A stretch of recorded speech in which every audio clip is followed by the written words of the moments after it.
नमस्कार साथियों, आज आपके बीच में एक नए वीडियो में मौजूद हूँ, क्लिप में मौजूद हूँ। साथियों,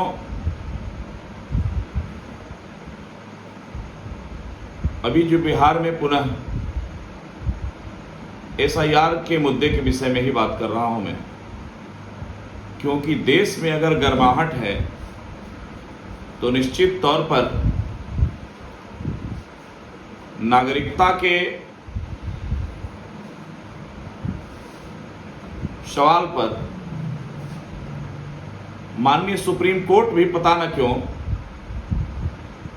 इस पर संज्ञान और एक्शन दोनों करना चाहिए सीरियसली। जब आम इस डेमोक्रेसी में, लोकतंत्र की व्यवस्थाओं में नागरिकता का अधिकार किसी का भी हनन होने लगे तो निश्चित तौर पर इस बात को जान लिया जाए कि आने वाले समय में लोकतंत्र को पूर्णतः खत्म करने की एक साजिश रची जा रही है। और वो साजिश इस देश के ऐसे साजिश करता है जैसे अंग्रेजों के शासन काल में जब गरीबों के लिए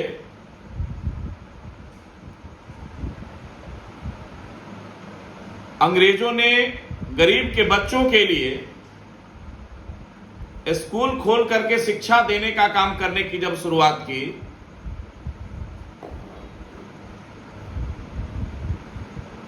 तो तिलक, बाल गंगाधर तिलक ने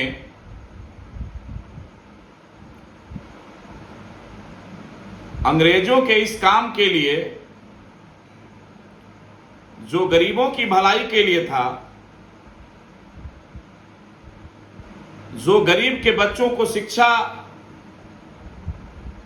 एवं अधिकार के लिए था, कहने का मतलब कि शिक्षा का अधिकार के लिए था, क्योंकि बच्चे जब उस काल में भी, उस समय में भी शिक्षित होते तो निश्चित रूप से आधिकारिक तौर पर अपना अधिकार समझने की कोशिश करते। आप जैसा कि जानते हैं कि सदियों से इस भारतवर्ष को कुछ तथाकथित इस लोकतंत्र के लोगों के द्वारा, पहले ये देश जो है राजतांत्रिक व्यवस्था, प्रजातांत्रिक व्यवस्थाओं के मकड़जाल में पूरी तरह से जकड़ा हुआ था। अंग्रेज जब इस भारतवर्ष में आए तो यहां के गरीब के बच्चों के लिए जागरूकता के आलम में कि बच्चे पढ़ करके अपने अधिकार को समझ पाएं, समझ लें, स्कूल खोलने का काम शुरू कर दिया। तो सबसे पहले बंगाल से बाल गंगाधर तिलक ने इस बात का विरोध किया कि ऐसा नहीं होना चाहिए। अब सोच लीजिए कि इन लोगों की मानसिकता क्या थी, और वही मानसिकता, क्योंकि बाल गंगाधर तिलक, मैं जहां तक समझता हूं, ये मनुवादी सोच का एक प्रणेता कहा जाए, जो सिर्फ और सिर्फ इस देश में अपनी तानाशाही स्थापित करके गैर मजदूरों को मजदूरी करने पर और पीढ़ी दर पीढ़ी गुलाम बना के रखने का एक षड्यंत्र इन लोगों ने रचा, जिसका प्रतिफल हुआ इस बाल गंगाधर तिलक के सोच के आधार पर अभी उत्तर प्रदेश में भी आप लोग देख रहे हैं कि भाजपा की सरकार है और वहां पे लगभग हजारों की संख्या में वैसे स्कूल को बंद किया गया जिस स्कूल में गरीब के बच्चे पढ़ने आते थे। कहने का मतलब कि शिक्षा से महरूम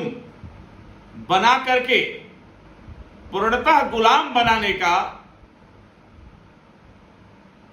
एक षड्यंत्र के साथ उसी रास्ते कदम पर यह भाजपा की सरकार जो केंद्र में बैठी हुई है, ये चतुर चालाक सरकार, और उस चतुर चालाक सरकार में आरएसएस में बैठने वाले कुछ ऐसे मनवादी लोग हैं जिन लोगों ने यह कदम उठाया, और उन्हीं की देन है कि आज बिहार में एसआईआर का मुद्दा पूरी तरह से इस देश में आंधी आई है और लाया है। उधर शिक्षा को खत्म करने की एक साजिश, और इधर 2025 के चुनाव में आपके नागरिकता को खत्म कर एक छत्र राज करने की एक साजिश इस भारतवर्ष के मनवादियों के द्वारा, इस भारतवर्ष के आरएसएस के द्वारा,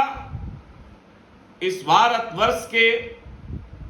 केंद्र में बैठी हुई सरकार के द्वारा ये एक षड्यंत्र के साथ माननीय चुनाव आयोग के ऊपर दबाव डालकर और बहुत बड़ा खेला करने के फिराक में है। वरना हमारे माननीय राहुल गांधी महागठबंधन में बैठने वाले माननीय नेता, कांग्रेस के सुप्रीमो ने जब डिजिटल डाटा मांगने का प्रयास किया तो सबसे पहले इन मनवादियों के, इन भाजपा वालों के पेट में दर्द हुआ। वो इसलिए क्योंकि जो उन लोगों ने मसौदा तैयार किया है, उन लोगों की जो सोच है, निश्चित तौर पर कारगर हो जाए, कामयाब हो जाए और पुनः इस देश के साथ, देश के नागरिकों के साथ विश्वासघात समय समय पर होता रहे, आपके अधिकारों के साथ खिलवाड़ होता रहे।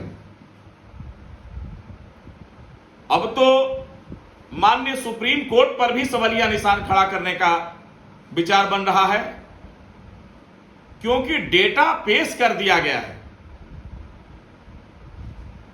श्री जादव ने भी सुप्रीम कोर्ट में जाकर के एक एडवोकेट की तरह डिफेंस किया और माननीय सुप्रीम कोर्ट को बताने का काम किया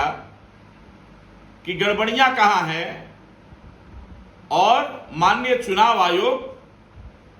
क्या कर रहा है। माननीय सुप्रीम कोर्ट को भी अंगुली दिखा करके भारतीय कानून एवं भारतीय संविधान की धज्जियां उड़ा रहा है माननीय चुनाव आयोग। अब इससे ज्यादा भारतवर्ष को सबूत क्या चाहिए कि जो मरे हुए लोग हैं उनका डाटा हम सरेआम करें, सार्वजनिक करें, ये कोई निश्चित नहीं है और हम नहीं देंगे। मैं सवाल भारत के नागरिकों से पूछना चाहता हूं, आज तो आपकी नागरिकता खत्म हो रही है, कल उस खत्म हो रही नागरिकता के आधार पर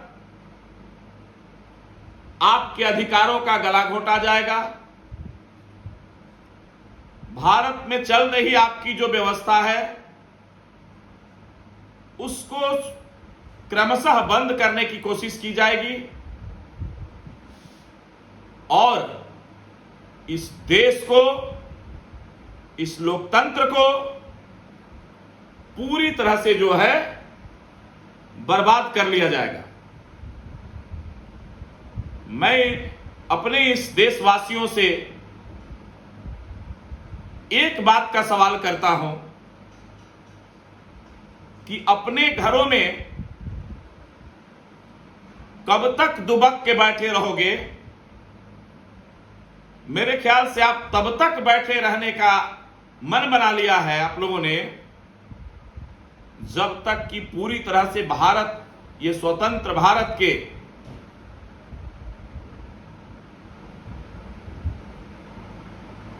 नागरिकों की अपनी व्यवस्था एवं अधिकार पूरी तरह से खत्म न हो जाए। मैं अपील करता हूं नौजुवानों से, मैं अपील करता हूं इस भारतवर्ष के एक एक नागरिक से कि इतनी बड़ी तानाशाही जो इस देश में चल रही है, आखिर इनकलाब कब आएगा? क्योंकि आपने देखा अभी विगत कुछ वर्षों पहले एक इनकलाब आया था किसी देश के तानाशाह के लिए, जिसका नाम सद्दाम हुसैन हुआ करता था।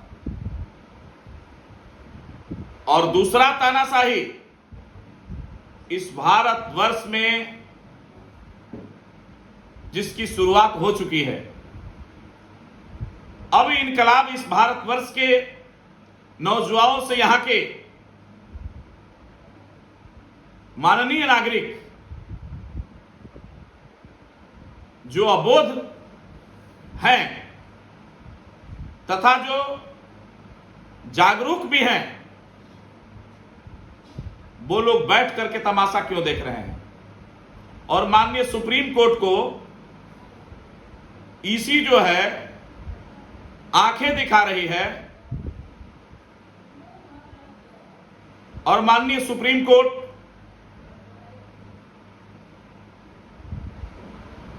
चुप होकर के आराम से बैठे हुआ है, तमाशा देख रहा है। इससे तो यह जाहिर हो रहा है कि पुनः न्यायालय के ऊपर दबाव देकर के और यहां के जजेज को राज्यसभा, राज्यपाल तथा एमपीज बनाने का लालच देकर के इस भारतवर्ष के लोकतंत्र को पूरी तरह से अपने हाथ में लेकर के तानाशाही करने का एक प्लान तैयार हो गया है। मैं माननीय उच्च न्यायालय का सम्मान करता हूं, साथ ही सबलिया निशान इसलिए उठाना पड़ रहा है और मजबूरी है कि इतने सबूत देने के बाद भी आप चुप क्यों बैठे हैं? यह देश माननीय सुप्रीम कोर्ट से सवाल कर रहा है। मैं एक देश का नागरिक एवं वीआईपी का राष्ट्रीय सचिव सह राष्ट्रीय प्रवक्ता भी इस माननीय सुप्रीम कोर्ट से सवाल कर रहा है कि आप की नींद कब खुलेगी, जब इस भारतवर्ष की टोटल व्यवस्था को खत्म कर दिया जाएगा, इस लोकतांत्रिक व्यवस्था का बटाधार हो जाएगा, डेमोक्रेसी को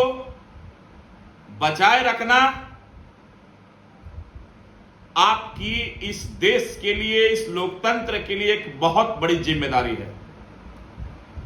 बाकी मैं सुप्रीम कोर्ट से भी आग्रह करूंगा कि सीरियसली लेकर के या तो इस एसआईआर के मुद्दे को खत्म किया जाए,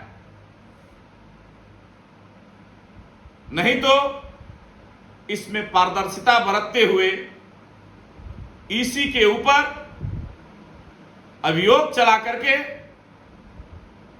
जो भी हो इसको सजा देने का प्रावधान किया जाए। बहुत बहुत धन्यवाद।